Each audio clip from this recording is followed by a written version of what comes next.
এই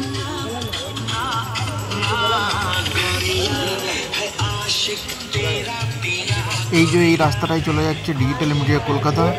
আজকে digital media Kolkata আমরা যাব এবং দেখব ডিজিটাল মিডিয়া কলকাতাতে কেমন কি ডিজে সেট আপ পাওয়া যায়।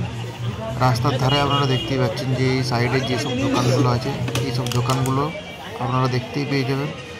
তো আজকে আমরা যাব ডিজিটাল মিডিয়া কলকাতা। রাস্তার সাইডেই দেখতে পাবেন সেট আপগুলো রাখা আছে।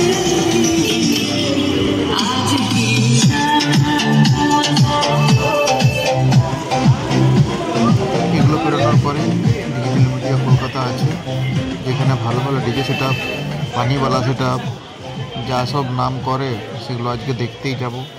দেখার পর আপনাদেরকে জানাবো যে কেমন কি ডিজে সেট আপ পাওয়া যাচ্ছে আজকে।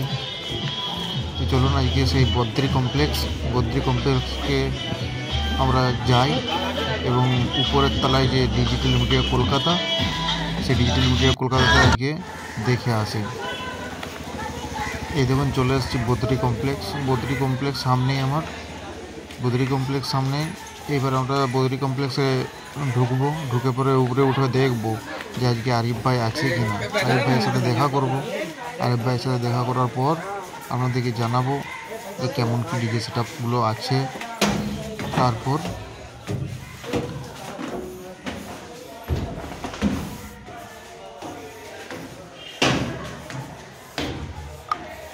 এই দেখুন এগুলো সব বন্ধই থাকে।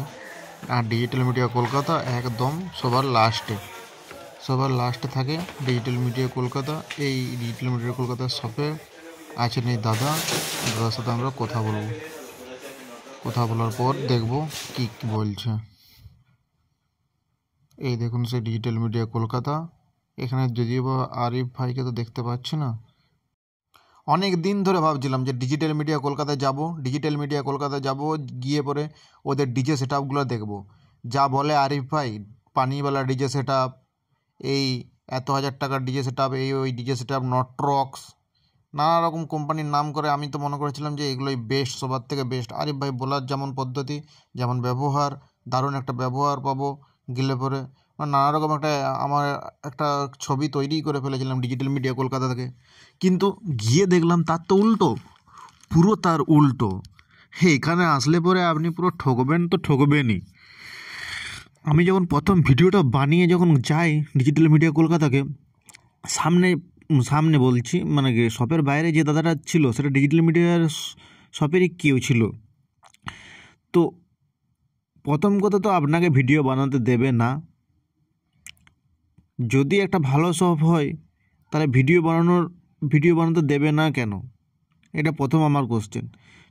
যদি ভালো হয় কেন সবাইকে ভিডিও বানাতে দেবে না? কিসের জন্য ভিডিও বানাতে দেবে না? নিশ্চয়ই কিছু না কিছু ফল্ট আছে, তার জন্যই সবাইকে ভিডিও বানাতে দেয় না।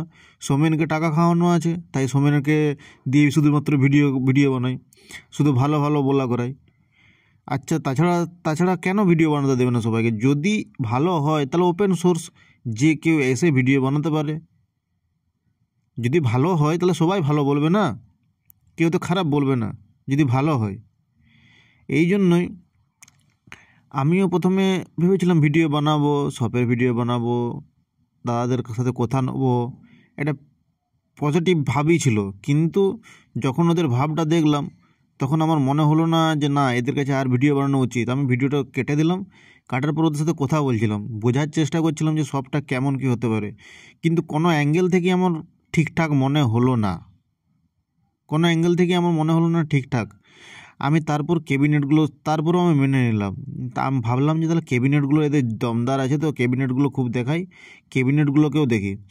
ভাই, ক্যাবিনেটগুলোকে দেখে পরে যেটা বুঝলাম, ক্যাবিনেটের বাইরে যে কাঠগুলো লাগানো থাকে না, সেগুলো সেই প্যান্ডেলে লাগানো কাঠগুলোর মতন কাঠ। আমি গ্রামের ছেলে, আমি জানি কাঠগুলো কোন কাঠ কেমন হয়। সেই কি বলবো, প্যান্ডেলে যে এইসব কাঠগুলো লাগায় সেই কাঠগুলো যদি এরকম কোয়ালিটির হয় তাহলে ভাবুন প্লাইগুলো কেমন কোয়ালিটির হবে, ভিতরের যে প্লাই আছে তার কোয়ালিটি কি হবে। আমি তো বলবো এখানে 2 নম্বরই চরম সীমায় পৌঁছে গেছে। আপনারা অনলাইনের ভিডিও দেখে কোনো কিছু কিনবেন না, আসুন নিজের চোখে দেখুন। আর ওই নটরক্স ফটরক্স একদম কেমন কি বটে না বটে আমি ঠিক জানি না, ব্যবহার করে নিজেকে রিভিউ দেওয়া উচিত না। আমার মনে হয় যে একটা ব্র্যান্ডেড কোম্পানি নেওয়াই ভালো, কম দামে এইসব ডিজে সেট আপ না নেওয়াই ভালো। চলুন আজকের ভিডিও এই পর্যন্তই, পরে দেখা হবে।